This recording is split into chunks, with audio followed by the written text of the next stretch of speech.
ইব্রাহিম আলাইহিস সালাতু ওয়াস সালাম, আল্লাহ রাব্বুল আলামিন আল্লাহ তাআলা তাকে ডাক দিয়া বললেন, নবী ইব্রাহিম খলিলুল্লাহ, তুমি কি চাও?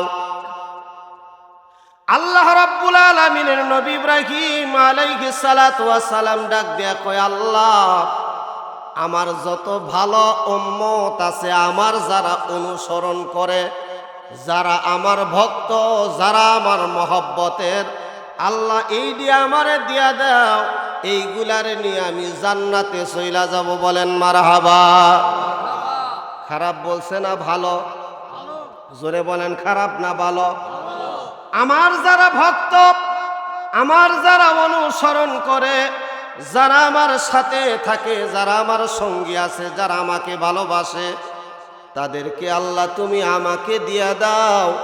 আল্লাহ কয়, যারা তোমাকে ভালোবাসে না, যারা তোমার কালেমা গ্রহণ করে না, এদের ব্যাপারে কি? কয়, আল্লাহ তুমি ইচ্ছা করলে জান্নাতে দিতে পারো, ইচ্ছা করলে মাফ করে দিতে পারো, ইচ্ছা করলে জাহান্নামের মধ্যেও দিতে পারো। যারা কথা শোনে না, ওদের সাথে আমার কোনো সম্পর্ক। বাপ যদি ছেলের কথা শোনে, ছেলে যদি বাবার কথা শোনে, ওই ছেলের সাথে বাবার সম্পর্ক ভালো না খারাপ?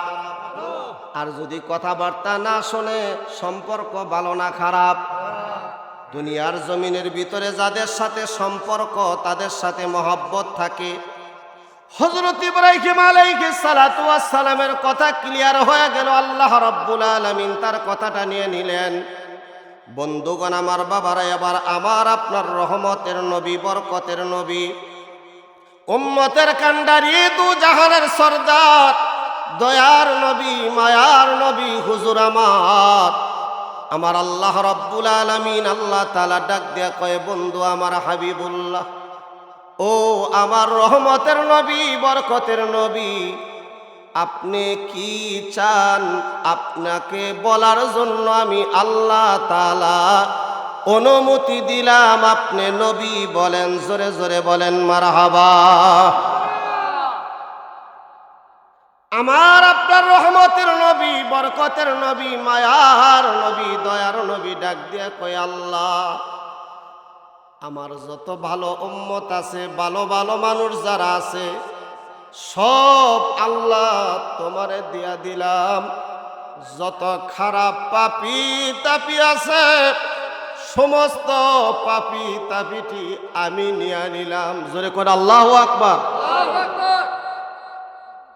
আমার আল্লাহ রাব্বুল আলামিন আল্লাহ তাআলা ডাক দিয়া কয়, হাবিব বন্ধু আমার, ইব্রাহিম নবীরে বললাম, সে ভালো নিল, খারাপ ছেড়ে দিল। আপনাকে বললাম, আপনি ভালো ছেড়ে দিলেন, খারাপ আপনি কেন নিতে চান? আমার নবী, রহমতের নবী ডাক দিয়া কয়, আল্লাহ, কেন আমি ভালো নিতে চাই না? এর কারণ হলো, আমার সাহাবী আবু বকর, তার ব্যাপারে আমার কোনো চিন্তা নাই, সে তো জান্নাতের সার্টিফিকেট প্রাপ্ত। আমার সাহাবী হযরত ওমর, উনি জান্নাতের সার্টিফিকেট প্রাপ্ত। আমার সাহাবী হযরতে ওসমান, তিনিও জান্নাতের সার্টিফিকেট প্রাপ্ত। আমার সাহাবী মাওলায়ে কায়নাত, মাওলা আলী, শেরে খোদা মাওলা আলী রাদিয়াল্লাহু তাআলা, উনিও তো আপনার সন্তুষ্টি প্রাপ্ত একজন ব্যক্তি। জান্নাতি যুবকদের সরদার ইমাম হাসান আর হুসাইন, এদের রক্ত কি আপনার কাছে কবুল হয় নাই? আমার আল্লাহ কয়, অবশ্যই কবুল হয়েছে। ডাক দিয়া কয়, তালহা, আমার যত সাহাবীগুলো আছে, আমার সাহাবীরা কি আপনাকে সন্তুষ্ট করতে পারে নাই? হ্যাঁ, আপনার সাহাবীরা আমাকে সন্তুষ্ট করেছে। কয়, যারা আপনাকে সন্তুষ্ট করেছে, তাদেরকে নিয়ে আমি কি করব? এদেরকে দিয়া তো আমার দরকার নাই, এরা তো পার হয়ে গেছে। কিন্তু আমার পাপী তাপী গুনাহগার উম্মত যারা, তারা আমি নবীর দিকে তাকায় আছে আমার মতো অপরাধী। ওই মিজানের পাল্লায় ওঠায় যদি ক্ষমা পাইবার আশা নাই আমার। আছে উপায়? জোরে বলেন, উপায় আছে? ওরে আমার মতো অপরাধী ওই মিজানের পাল্লায় উঠায় যদি ক্ষমা পাইবার আশা নাই আমার। ওরে আমি বড় গুনাহগার, বলেন আমি বড় গুনাহ, সাফায়াত চাই নবী আপনার, ঠাই দিও গো চরণে তোমার। আমার হাতে করা পায়ে বেরি, ওরে আমি আসামি ফেরওয়ারি, আপনার কোটে নবী যাবিন চেয়েছি। আমার হাতে করা পায়ে বেরি, দয়াল আমি আসামি ফেরওয়ারি, আপনার কোটে নবী যাবিন চেয়েছি। বলেন আল্লাহু আকবার। আল্লাহর হাবিব রহমাতুল্লিল আলামিন নবীজি ডাক দিয়া কয়, আল্লাহ, ইব্রাহিম নবী অনুমতি পাইল, তার বালটি নিয়ে চলে গেল। আমার যত নেককার বান্দারা আছে তারা তো এমনি আপনাকে রাজি খুশি করছে, কিন্তু আমি নবী আসছি দুনিয়ার জমিনের ভিতরে রহমত হইয়া, যত ভালো আছে সব আপনারা দিয়া দিলাম, আর যত খারাপ আছে, যত পাপি তাপি আছে সব আমি আমার বুকে টাইনা নিলাম, আমার বুকে টাইনা নিলাম, আমার বুকে টাইনা নিলাম। তাই আম্মা জান আয়েশা সিদ্দিকা রাদিয়াল্লাহু তাআলা আনহা বলেন, দুনিয়ার মানুষ রে, আমি নবীজির শরীরের মধ্যে দেখলাম বসন্তের মতো দাগ হয়ে গেছে। নবীরে জিজ্ঞাসা করলাম, ইয়া রাসূলুল্লাহ, ইয়া হাবিবাল্লাহ, আপনার কি কোনোদিন বসন্ত রোগ হয়েছিল, পক্স হয়েছিল কিনা? আপনার শরীরের মধ্যে ক্ষুদ্রি ক্ষুদ্রি দাগ দেখা যায়। নবীজি আমার চোখের বাণী চাইরা কান্না শুরু করলেন। হযরত আম্মা জান আয়েশা কয়, ইয়া রাসূলুল্লাহ, আমি জিজ্ঞাসা করলাম আপনার রোগের কথা, আপনি কেন কান্দেন? আল্লাহর রাসূলের কান্না আরো বাড়ি হয়ে গেল। আল্লাহ রাব্বুল আলামিনের নবীকে আম্মা জান আয়েশা ডাক দিয়ে কয়, ইয়া রাসূলুল্লাহ, ইয়া হাবিবাল্লাহ, ফিদাকা আবি ওয়া উম্মি, ইয়া রাসূলুল্লাহ, আমার মাতা পিতা আপনার কদম মোবারকে কুরবান হোক, যদি কষ্ট দিয়ে থেকে আল্লাহর হস্তে ক্ষমা করবেন। কেন আপনার শরীরের মধ্যে দাগ এতটুকু আমি জিজ্ঞাসা করেছি, আপনি কি মন খারাপ করে আপনার মা বাবার কথা জিজ্ঞাসা করছেন?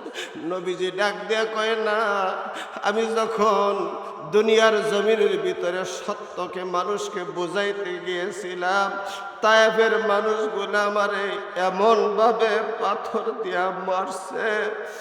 হযরত যায়েদ রাদিয়াল্লাহু তাআলা ডাক দিয়া কয়, ওই দিন আমার নবী জমিনের মধ্যে পইরা মা মা কয়া কান্দিছিল, যে ইয়া রাসূলুল্লাহ, ইয়া হাবিবাল্লাহ, নবী গো আর কান্দিবেন না। আমার নবী ডাক দেয়া কয়, আজকে আমার সমস্ত মানুষগুলা পাথর দিয়া ডেলায়, কেউ আমার কাছে আইসা একটু আদর কইরা বলে না, বাবা তুমি কেমন আছো? ওরে থাকতো যদি নবীজির মায়া মেনা, ওরে কান্দিয়া বা সাইত সোনার, ওরে কান্দিয়া বা সাইত সোনার, ওরে থাকতো যদি ওই দরদি সোনার মদিনা, ওরে কান্দিয়া সাইত সোনার মদিনা, আরে কান্দিয়া সাইত সোনার মদিনা। নবীজি আবার ডাক দিয়ে কয়, রে, আমার মনের দুঃখ জ্বালা যন্ত্রণা আমি কার কাছে আমি যায়া বলবো?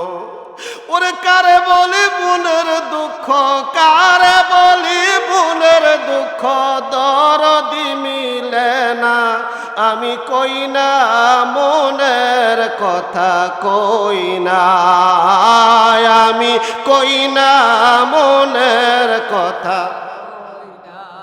আমার জাকের ভাই আশেক মমিন মুসলমান ভাইয়েরা আমার, ও পর্দার অন্তরালের মা বোনেরা, গভীর মনোযোগ, একটু দিলটারে নরম করেন, নবীজির কদম মুবারকের দিকে একটু নজর দিয়া দেন। উনজুর হালানা ইয়া রাসূলুল্লাহ, ইয়া হাবিবাল্লাহ।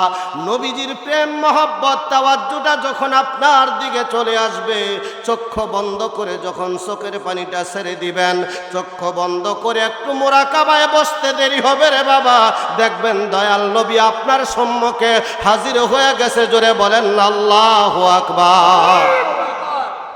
খারাপ লাগতেছে বাবার আমার বন্ধুগণ, গভীর মনোযোগ। হযরত আম্মা জান আয়েশা সিদ্দিকা রাদিয়াল্লাহু তাআলা আনহা ডাক দিয়া কয়, ও আয়েশা, ইয়া রাসূলুল্লাহ, ইয়া হাবিবাল্লাহ, নবী গো একটু ক্লিয়ার খুলে বোঝেন।